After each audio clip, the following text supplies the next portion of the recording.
Art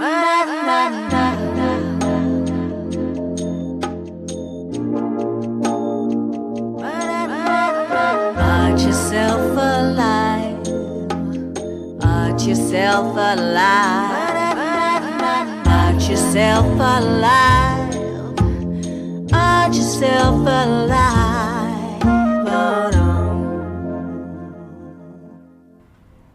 Art Yourself Alive podcast with your host Vikki Parker, sharing lived experience stories of the power of creativity to support your mental health and well-being. So welcome to today's Art Yourself Alive podcast with my very, very special guest and very good friend, Sarah Chaplin. Hello, Sarah. How are you? Hi, Vikki. I'm very well. Thank you very much for having me on. It's a really pleasure to be with you today. Oh, you're very welcome. And just so for the listeners, let's just outline exactly who this amazing being is, who we're going to be talking to today. So Sarah Chaplin is a jazz musician, a composer, and a radio presenter for Jazz London Live. She is also a children's author for climate fiction, or the genre of cli-fi, with amazing books called Sea Bean Trilogy, Chameleon, and a new book on the way, which she's just been telling me about.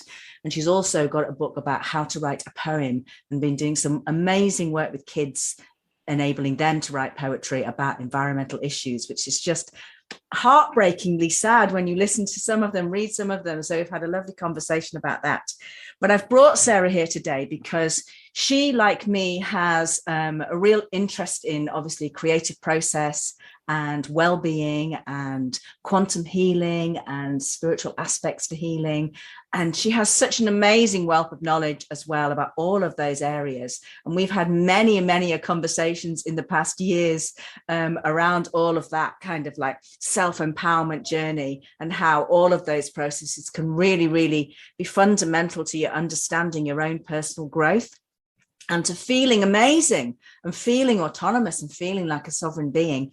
And so today we're going to talk to Sarah about all of that amazing creative stuff that she does and dip into a few personal stories for herself about how she's used her own creative process to navigate some challenges in her own life, challenges that are really accessible to everybody.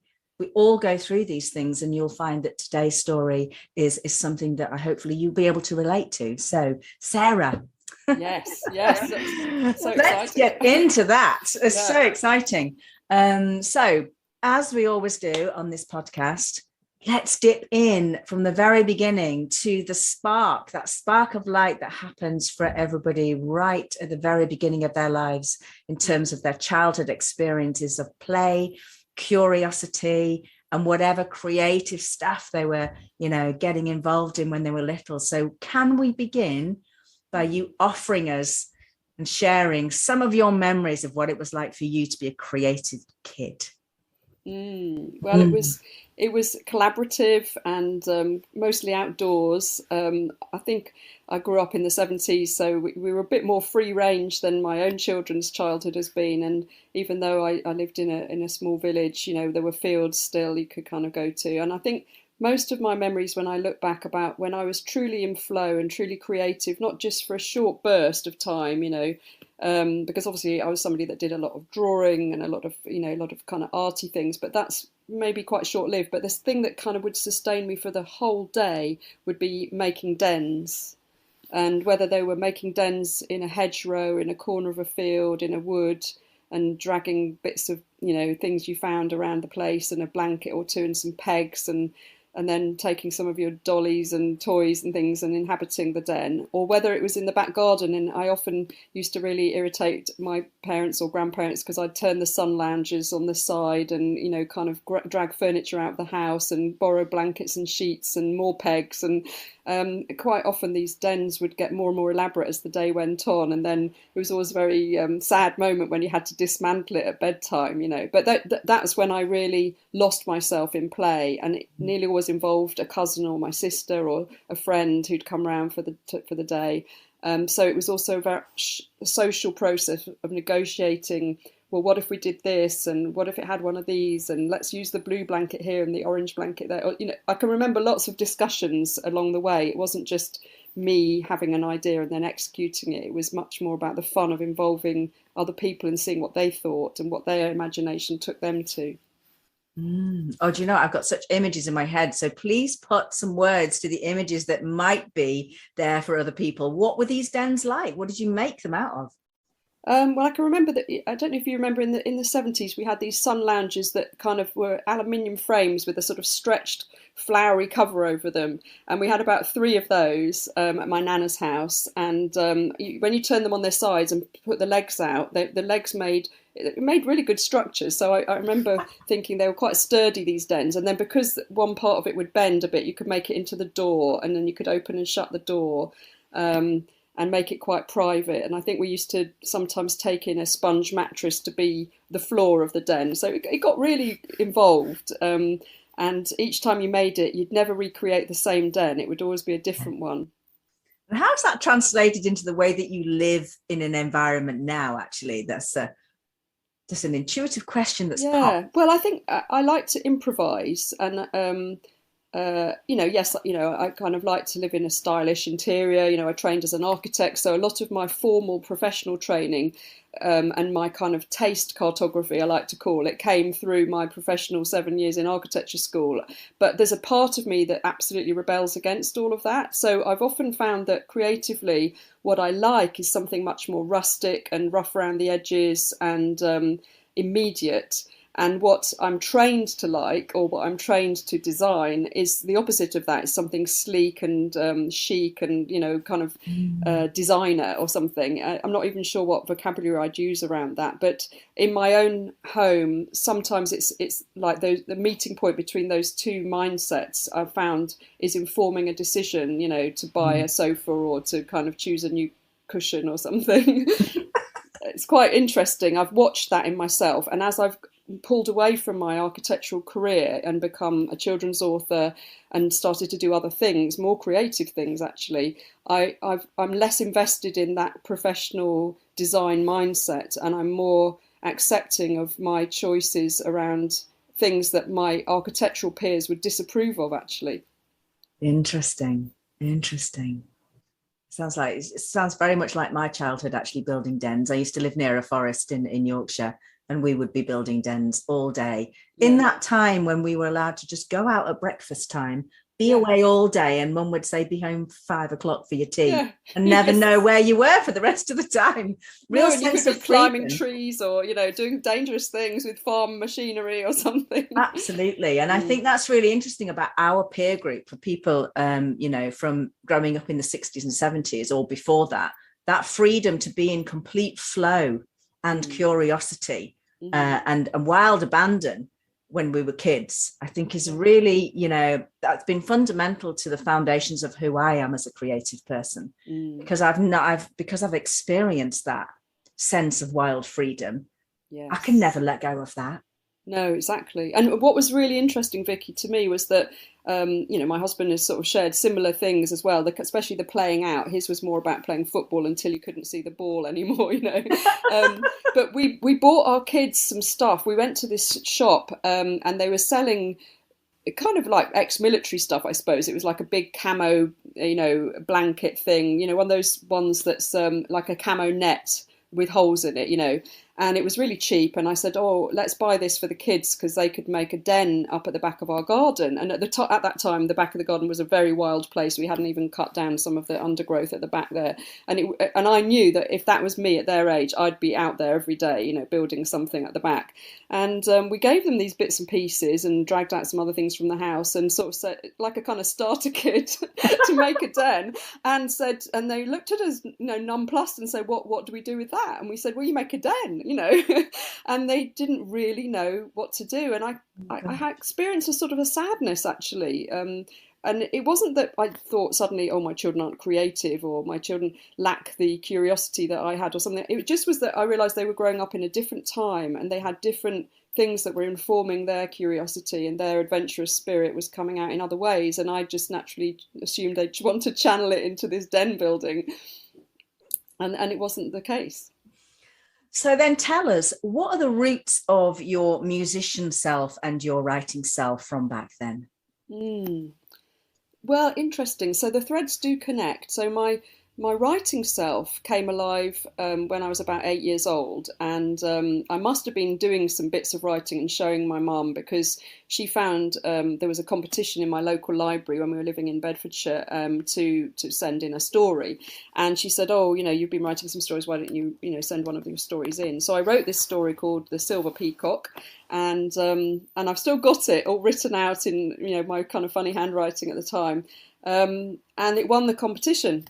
And I won a rainbow set of 48 felt tip pens. I was so proud of it. I just couldn't believe that this was the prize, and it did sort of sow the seed of, enjoying writing and thinking that I could get validation for my writing. But I think I was more interested in the felt tip pens, actually, because then that was an invitation to draw and do something very ambitious, because I had so many colours. So it didn't really, the thought process didn't complete itself, if you know what I mean.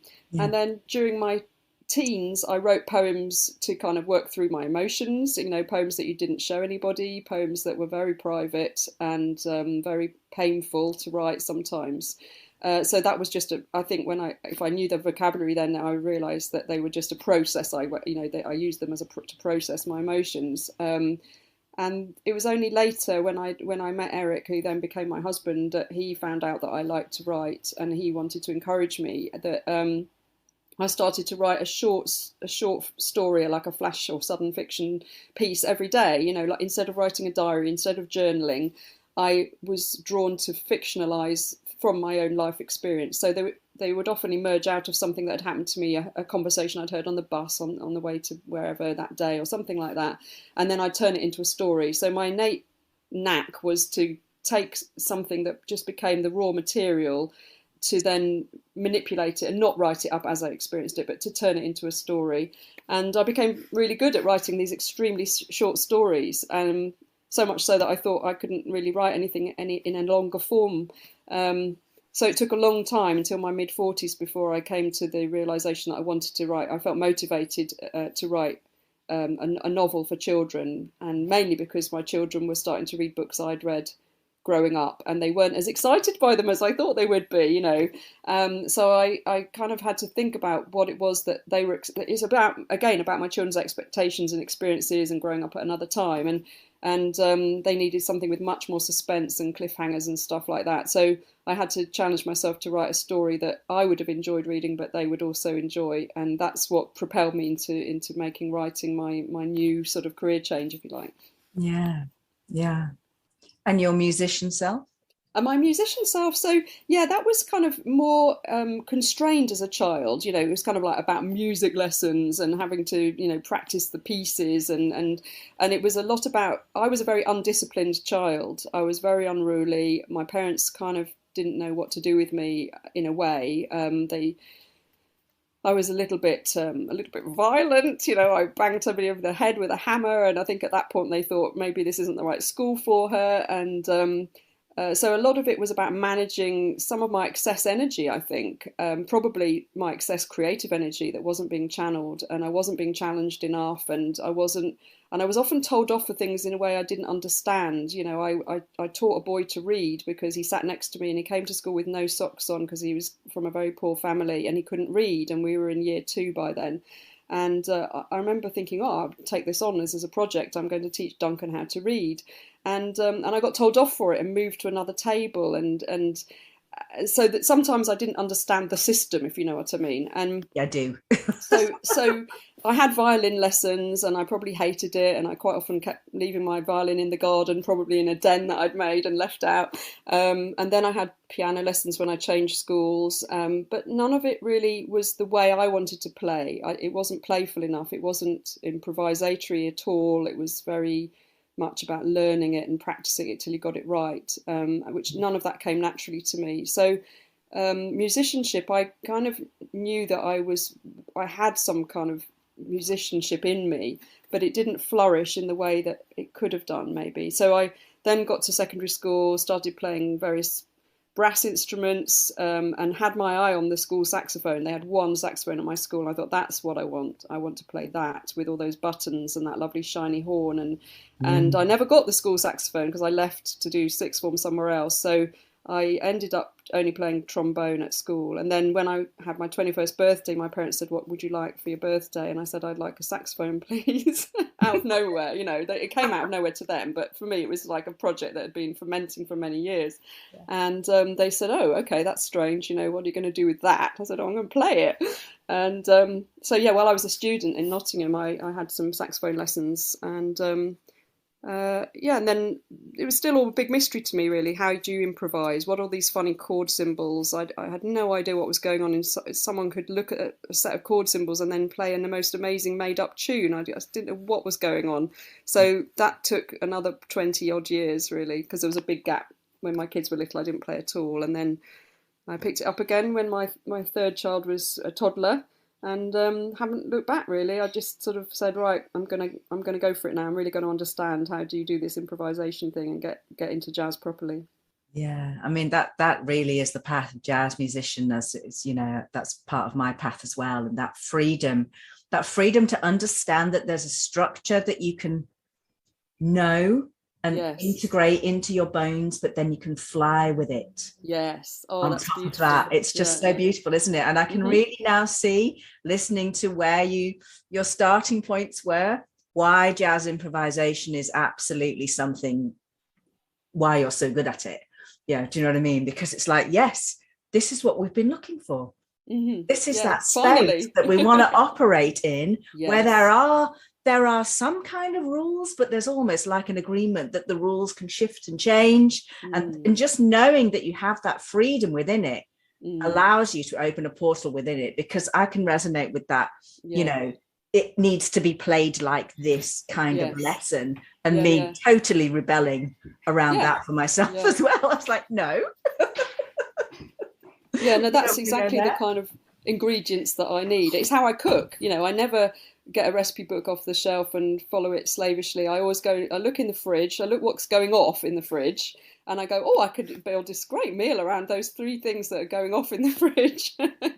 I love that we're describing this creative mind, this creative flow, this way of being, where you just look at what's in front of you and you go, okay, let me just play around with how I can put that together. Yes. Yeah. That's a lovely way of being. Yeah, it is. Yeah. Gosh, what a rich history of creative process up until now. I think it was kind of encouraged and discouraged simultaneously.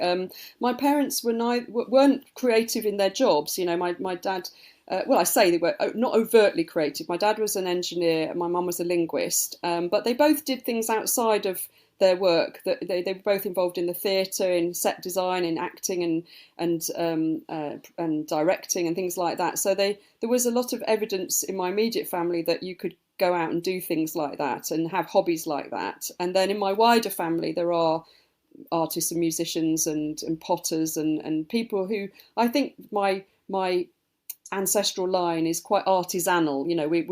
We like working with our hands. We trust our judgment around making things, if you know what I mean. We feel comfortable when we're making things.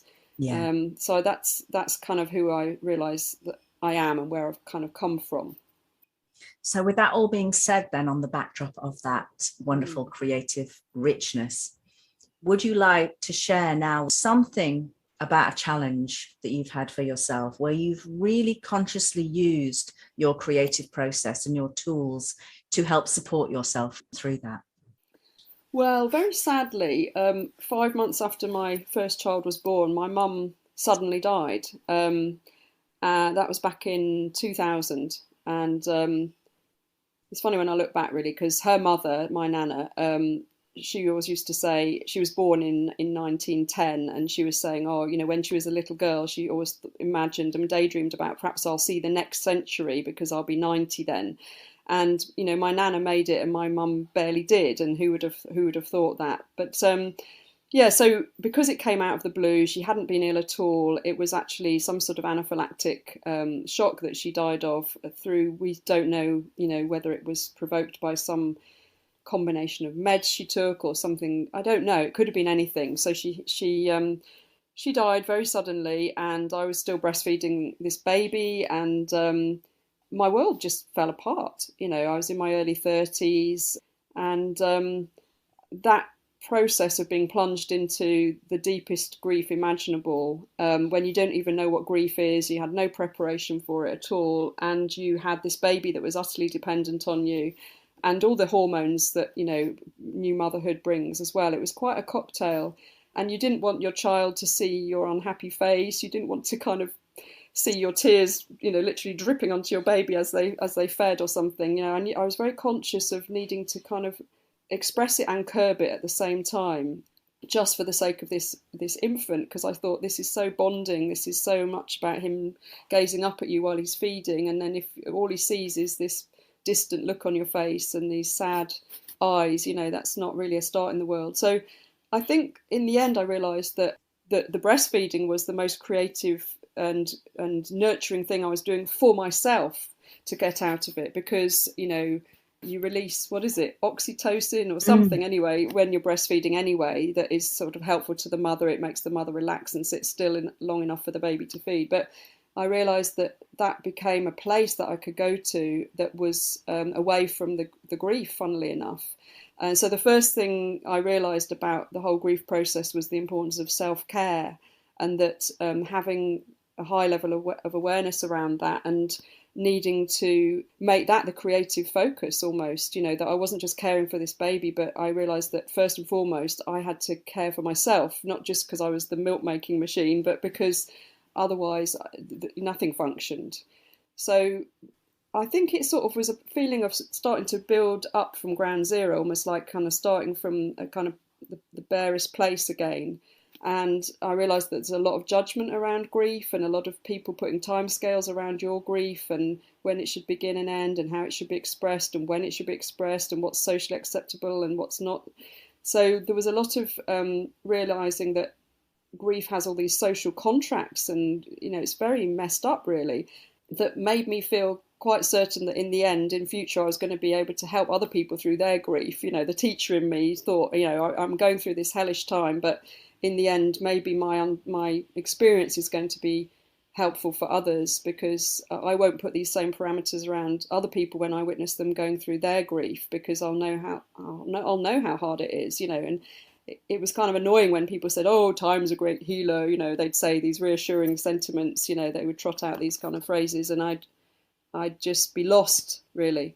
So yeah, gradually, I think what happened was I felt that losing my mother was a key part of my identity was removed, like my soul had gone, a key part of my soul had gone, and so I had to love myself as myself for myself, if you like. So I had to become my own mother. I had to and it was very easy because I was learning to be a mother at the same time. So that made it easier, and I thought, okay, the universe did have a plan here, was that my mum was going to go at a time when I was not the worst time, but actually possibly the best time, in terms of me being at the moment where I was learning what motherhood is, and actually redefining it on my own terms, experientially. So the creative part of me then realised that mothering was this creative, nurturing thing that I was doing, but it wasn't just about my baby, it was about me. I was mothering me, I was nurturing me.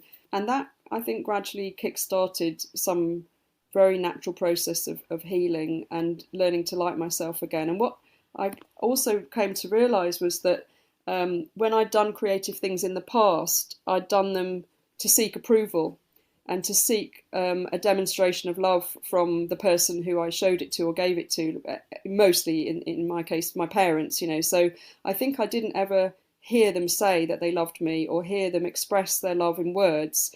And so I knew that if I did a great little drawing or something that they would, be impressed by, I would show them the drawing, and then I would get approval and admiration and praise, and that would stand in for an expression of love. And I realised that I needed to stop doing that, because I was still doing it with my husband, doing things to get his approval and a pat on the back, And generally in life, I was doing most things in my life externally to get pats on the back. And I realised I'd aligned creative outputs, creative productivity, with the need to have validation externally, always. And even writing books and even writing tunes, playing my instrument, doing gigs, everything was about me seeking approval from some external source. And I had to stop doing that. I had to really come to that realization that if I was doing it at all, it was for me. It was for my own growth and for my own pleasure and for my own amusement. So because then that took me back to that place when I was a child. And if there was a social context to it as well, like being in a band together and negotiating how you're going to play a tune, then all the better. Because then that brought in the other element, the other ingredient of what I'd enjoyed as a child. So that was probably my journey out of it, for sure. I love the picture that you've just painted. It's so circular around from that, from that essence of childhood, just being totally in the zone of the self, and then bringing back to, a point of pure creation, of motherhood and baby is pure creation. I love how you described breastfeeding as a creative process. But what you also outlined there was this broader understanding of an intellectual sense of what those social constructs around grief were, but you transcending what those social constructs were about, and how they applied to you, and how that in itself is a creative process, because creativity gives you that permission to expand way beyond anybody else's frameworks or labels, and more importantly, your own inner frameworks and mindsets. Because that's what we're really working with, creativity. It's an antidote to any kind of burdening, structured frameworking that keeps you tight or keeps you in line or keeps you in some kind of rule following. I mean, artists are rebels.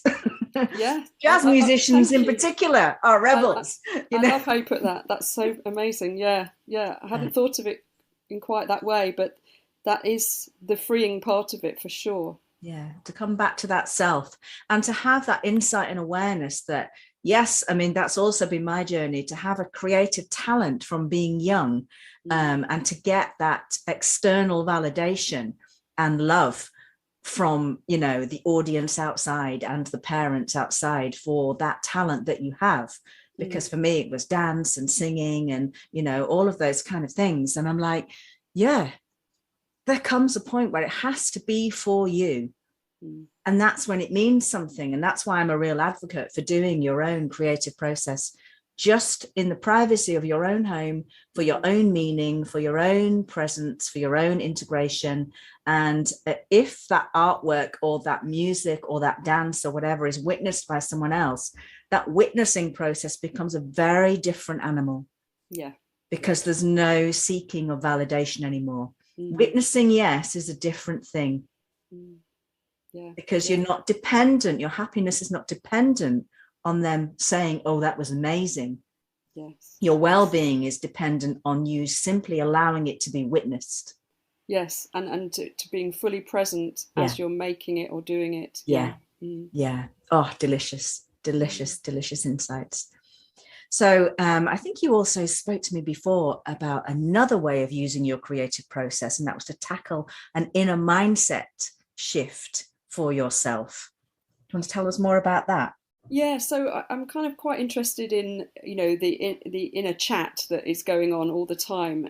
And I tuned into it first and foremost because I did a short online course a few years ago about performance anxiety. So one of the reasons I first got into hosting a jam session, for example, was because I realised that on a gig, the thing that really brought me to a place of nervousness or fearfulness was, what do I say in between the tunes? How do I build rapport with my audience? How do I kind of check in with them and see if they're having a good time without sounding cheesy and false and inauthentic? And so I thought, well, if I agree to host this jam session, then that would be good practice, because I'm only doing the talking between the tunes, and I'm inviting people up and empowering them and making them feel comfortable to play and sing. So that became quite an interesting process to work through my anxiety. Not that anybody knew that, but that's really what was going on for me. That was the project there. And then becoming a radio presenter for sure was a kind of extension of that, kind of being okay with the sound of your own voice and making interjections and comments about the pieces in between the tracks that you were playing.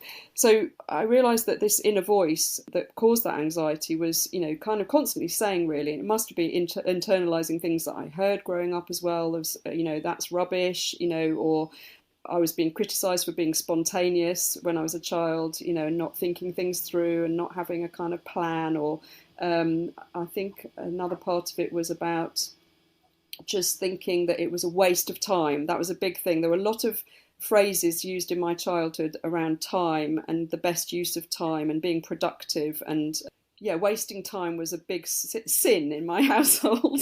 I was quite shocked really when I realised how loud my inner saboteur actually was and how forceful it kind of got through to me and made me doubt things and made me not give myself permission. That's the main thing. So when it came to transitioning into my career change as an author, I realised that the main and final stumbling block was me, and that I hadn't fully given myself permission. I thought it was a waste of time. So that was the message that was coming through, that I couldn't do it, that it was too spontaneous. What was I thinking? It was too radical a shift. There was no continuity or justification for doing this. At this time, it was mere capriciousness on my part or whatever.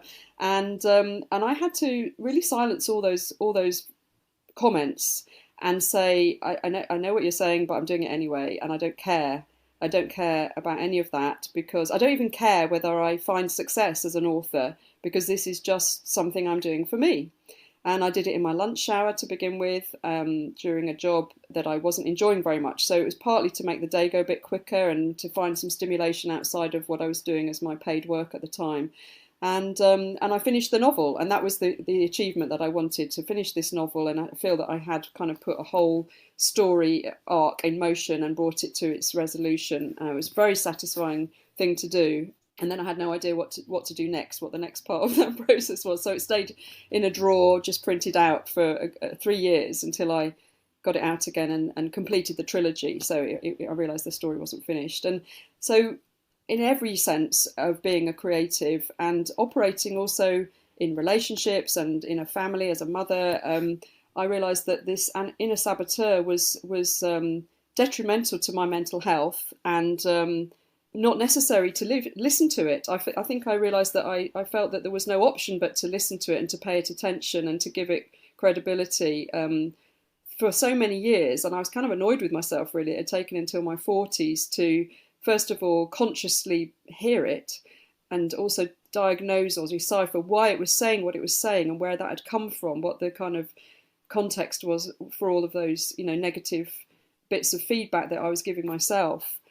And it was very freeing. It was like realizing you'd been driving with the handbrake on all that time, and suddenly you grew wings, and suddenly you could fly, and suddenly you could kind of stick 2 fingers up at this voice and not worry about it.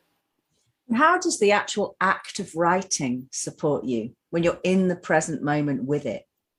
Oh, such an interesting question. I think when you're in a place where you've kind of fully imagined a world that a novel is going to inhabit, or even a poem, it's definitely a place. So I'm, you know, as maybe because I trained as an architect, I kind of think very spatially. I imagine very visually. I'm a very visual learner and all of those things. So it's definitely a place I go to. So it's immediately beyond the words. I don't get hung up on the words. I don't have a thesaurus at my elbow. You know, I'm not always constantly. It's very intuitive, the choice of words and the way that I put the words together, because it's all about evoking this place and this emotional place or this physical place. So I think that it's about allowing that transition to shift. So it is quite meditative, because it feels like just opening to whatever comes through, and it feels there's a lot of trust involved. And that's why it's so important to get control of the inner saboteur, because the inner saboteur is dead sure you're not going to trust yourself and you can't be trusted, actually. So you have to kind of deal with it in order to get to a place where it feels safe to write, and it feels safe to spend all day writing, even if what you come up with by the end of the day doesn't end up in the book at all. It's just a way of getting to an understanding of what this character needs, or what this book doesn't need, if you like. Oh, so important to have the space to just be and create something that is of no importance to anyone else, part of the journey, and doesn't need to end up in the end piece. Yeah. That process itself is absolutely magical for me. Yeah, I love that. I mean, I think it's also about reframing the word failure, actually. Um, and perhaps what's underpinning a lot of people's inner chat is a constant fear of failure. And failure in the modern world is what to a kind of caveman would have been a survival failure, an existential threat of a very real kind. Failure is what stands in for that in our lifestyle, because we often don't face the need to survive in a very physical sense. We're surviving socially or surviving reputationally or surviving self-esteem wise is more of a thing to us. And so reframing failure as something that you can learn from always, and something where you can do inner work and laugh at yourself and have a little chuckle and think, I always do that. Why do I always do that? Is so healthy, I think. But it's only been recently that I've been able to do that, and it's been very valuable.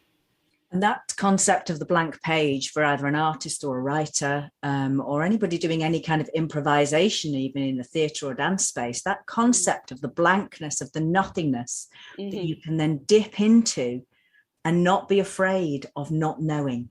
Yes, yeah. I've developed some techniques with children in schools because if I could just sort of put my other hat on for a moment, what I've observed about creativity in education, and I'm sure you have too, Vikki, again and again and in different settings, is that there's a lot of inhibition in schooling, and the way that we teach at the moment, because again, waste of time, creative side of the brain, blah blah blah, not enough time spent doing those kinds of things. So when you go into a classroom and you're there to run a creative writing workshop or a poetry writing workshop, the children can access that very quickly if you create the right and safe circumstances for them to do it. But they've been hampered and inhibited by a kind of practice of learning, where they write at the top of the sheet, we are learning to Walt, we are learning to, create a character, we are learning to write in an iambic pentameter, we are, whatever it is, I don't know.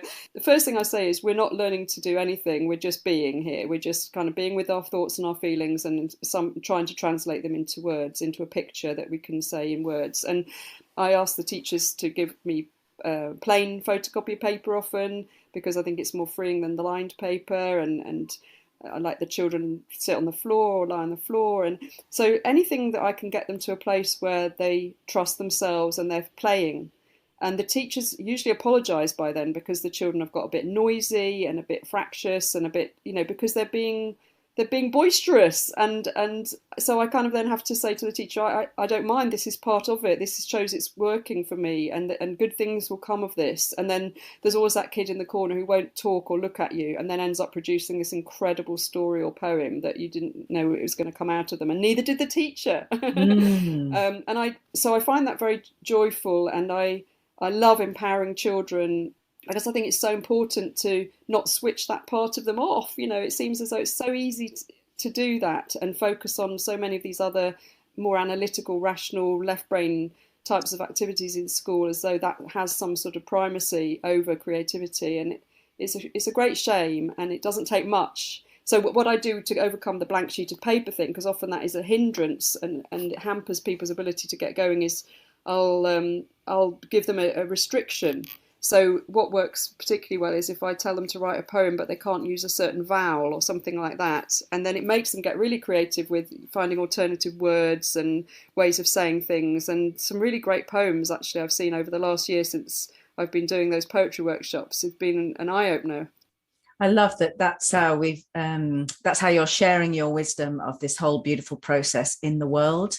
And I'd really like you to talk a bit more about the novels that you've written, the teenage cli-fi novels that you've written, because not only is the use of the story, the narrative, the character, the opportunity to identify with character for the teenagers reading that, but also some of the topics that you choose to write about that really seek to plant seeds of awareness and personal growth and environmental understanding in all of your stories. So would you like to speak to more about that kind of writing that you offer to the world? Oh, lovely. Thank you very much for that invitation to think about these things in a new way. The fact that I write climate fiction was a bit of an accident, so I didn't plan to do that. I found out it was a genre after my first book, Sea Bean, came out. And then I felt quite quite on board, if you like. I thought, no, I really want to rise to this challenge of being a climate fiction author. But I realised when I looked around at what other climate fiction authors were writing about, or the kind of feel of their books was quite apocalyptic. It was quite bleak. It lacked a hopefulness and a restorativeness, and it was very focused on the disaster side of things. You know, the kind of calamitous. Coping with some momentous, whatever, environmental disaster or other. Flooding, lack of oxygen, lack of water, lack of food, like whatever it was, horrendous circumstances. And I thought, well, yeah, that's a big part of being a cli-fi author, is you have to engage with something that is to do with the, nature, the kind of power of nature, but it can also go in other directions as well. So, yeah, classically, my first story was using time travel to go 100 years into the future to see how very different things could be if climate change, progresses along the line that it is right now, and enable children to see and then use time travel to try and sort of figure some things out and fix a few things. But it was a bit heal, fix, save, if you like, that first trilogy. So when it came to write my next book, my children were a bit older. I wanted to write in the YA category, the young adult category, and I developed a big fascination with all kinds of things, really, like Atlantis and giants and the Dogon people in Africa and how they knew stuff about Sirius, which is our nearest star system. And I thought that somewhere in here there's a story, and it could be a cli-fi story if I work hard on it. So I realised that my belief was that Atlantis was a real place that was destroyed in a previous episode of extreme climate change. And if I was going to write about that, and I needed some human beings that were going to be survivors of that episode, and also revealed to us, that obviously we did survive it, otherwise we wouldn't still be here. Humanity did survive whatever happened during those Atlantean times. And my three main characters are actually, I think that the Atlanteans were very sophisticated technologically, and they are genetically modified human beings, because I discovered that blue eyes happened very suddenly about 12,000 years ago. And it's likely that it was an experiment that brought about the blue eyes, because before then everyone had brown eyes. So these three characters don't know each other exists, and they don't know that they have been the product of a sort of science experiment. And so a lot of that, I guess, parallels our existence about reclaiming your sovereignty, because by the end of the story, they have that awareness, and they, from the people that invented them, that they thought was their their father, they reclaim their sovereignty and stand in their power and stop being part of some hive mind, or stop being part of some connected thing that is of use to other people in power. So I thought that was a very different way of writing a similar narrative to The Hunger Games, but less bleak and less about children being hunted to the death or whatever. That seems quite depressing to me. But with my new book, Black Loop, which is just coming to fruition now, I thought, well, what are the other parameters? Yeah, we can talk about alternative sources of energy. That's quite hopeful. Or restoring, rewilding of nature. That's a hopeful way, a narrative and everything. But actually, there's this other kind of energy that we know is out there, but we just haven't been able to quite tap into yet. Free energy, 0-point energy, that Nikola Tesla back in the day was really onto, and had developed devices to bring down a stream of electrons or plasma or whatever. And it's an endless flow of energy that will step beyond wave energy, solar energy, any source of renewable energy, and definitely let go of fossil fuels. So I thought, what if I wrote a story about a bunch of teenagers who find themselves flung together for whatever reason in a building where there is, in secret, being developed a 0-point energy device, and that they kind of start to figure out what it is by experientially, not by reading some quantum physics book or whatever, and then realise that this thing has the potential to power things and heal things even. So that's what the book is about. And the main character is on a bit of a journey herself. She also has lost her mum in this case. So I'm not rewriting my own story, but because my mum was perfectly fine. But this girl's lost her mum to alcoholism, and her dad's also a functioning alcoholic. And so she's quite messed up at the beginning of the story, low self-esteem, very judgmental of other people, especially people she perceives to have more than she has, materially or emotionally or whatever, psychologically. And so she goes on a bit of a journey and figures out that everybody actually has issues, and she's not the only one.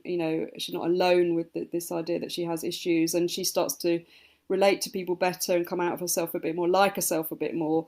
And alongside of all of that, they're kind of getting along in this disastrous circumstance that they find themselves in, and also discovering about this 0 point energy device. And so it's been a lot of fun. I like to think of it as kind of Stranger Things meets The Breakfast Club. And I'm just trying to tease out the last, you often worry as a writer about, how many loose ends do you have to tie off to make the ending feel satisfactory to a reader? And the answer is not every loose end needs tying off. So sometimes I find that when I rework it and go back to a draft, I'm actually loosening it a little bit rather than making it all kind of nicely, tidied up at the end of a story.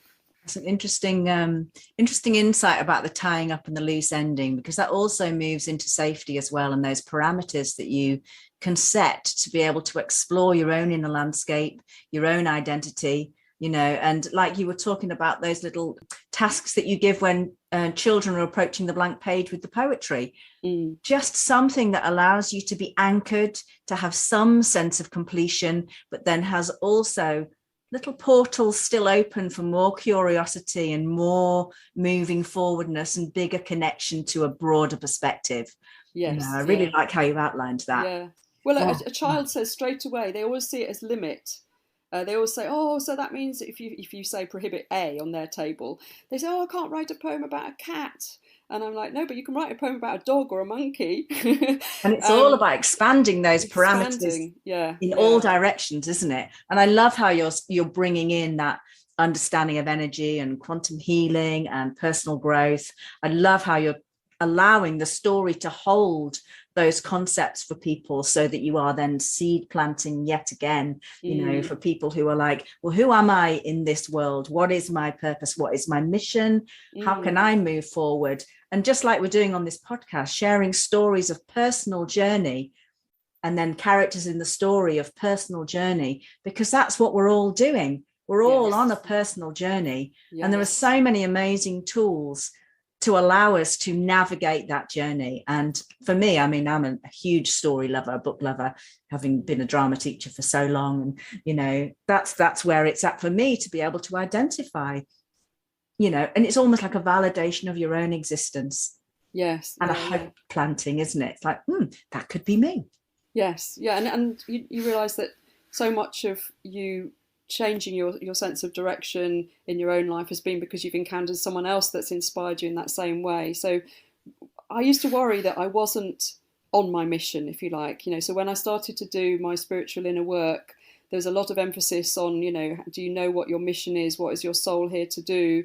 Those kinds of questions. And I felt as though imminently I was about to give everything up and go and become a shaman in a forest, or I was going to go and become, a spiritual healer or something.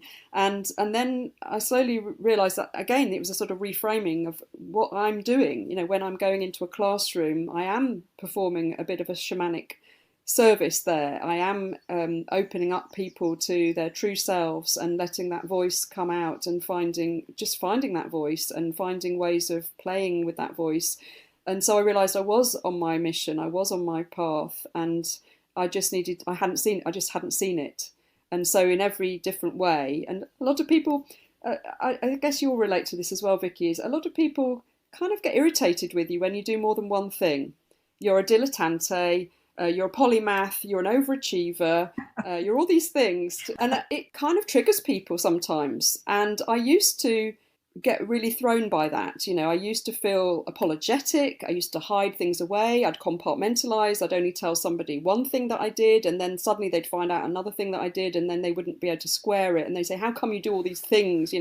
As though it was a great, I'd sort of deceived them.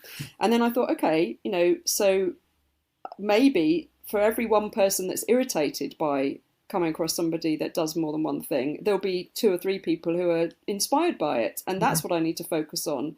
It being okay with what I do, and not worrying, not judging myself because I don't conform to somebody else's idea of you only should have one talent in life or something. It's just a single thing. It's just a single thing, a desire to express, and it comes out in different ways. That's all. I totally resonate with that. I can't ever put myself in a box either. And that used to happen to me when I was young as well, because I would have done an art degree when I was in my 20s, had that been where my focus had been. I've always wondered, shall I do an art degree in a parallel life? But I ended up doing a psychology degree. And then those two things, I have to square those in my head. I have to square being a visual artist at the same time as being a writer. Yes. You know, and at the same time as loving dance, and at the same Yeah. time as being a theatre person. Oh, you've just made me realise something. There's a kind of scarcity parameter that people put around it, like you're being greedy. You're being greedy for doing all these things and wanting all these things and trying all these things. And you've taken more of your share. That's really interesting, because then it brings in this idea of consumption, that like creativity is something that you consume, and you mustn't consume too much of it, because that's like having a whole chocolate cake or something, because we associate creative things with the fun stuff that you do after the serious stuff. So then it's associated with sweetness and treats. It's a treat, you know, in school. You get to colour something in if you've done your maths in primary school. Gosh, yeah, that's so right, isn't it? And I wonder whether this allowance, this permission that people can give themselves to access joy and to access freedom within themselves, and to actually have an experience of being that, rather than it's something they do on the weekends. Yeah. Yeah, you're so right. And these parameters that people have put around themselves because of the voices that they've heard growing up, you know, how, and also there's such an emphasis on becoming really skilled at one thing and following that through, and then that being your career path or the thing that you make your money from. And like, it's taken me, I'm 53 now, it's taken me all of this time to understand what the overarching umbrella is of all of the things that I do. And I love the way that you've just nailed it by saying it's literally about pure in the moment self-expression for me, and however that needs to come through. And that, I think that's why I was drawn to training in integrative art psychotherapy, because the essence of what you need to say is the point. The medium is the facilitator. Yes. And so if it needs to be done in a verbal, you know, embodied active way, then we may do that through script and theatre. If it needs to be done in a non-verbal, pre-verbal, symbolic way, then we might be making stuff out of clay. Yeah. You know, or if we need to be accessing the vulnerability or the subtleties of ourselves, I might be using watercolor. But if I need to be outrageously loud, then I'll be throwing acrylic at the canvas. And it really is like the mediums or the talents, or however you categorize that, are simply a different sensory expression for something that needs to be said. So absolutely, let's celebrate doing all of it, trying all of it. We don't need to be an expert in any of it. We just need to be an expert in what we want to say. Let go of the vocabulary around skill sets. You know, we're obsessed with being able to kind of delineate, well, what transferable skill is involved there, or you know, because we're into this evidence-based kind of thinking that comes with being part of a modern productive society. But if we let go of all of that utility of the skills, and we're not honing our skills, we're not developing more disciplinary skills or even interdisciplinary skills, we're just being and finding the most appropriate way for that to come through, exactly as you said. Yeah. Oh, wonderful.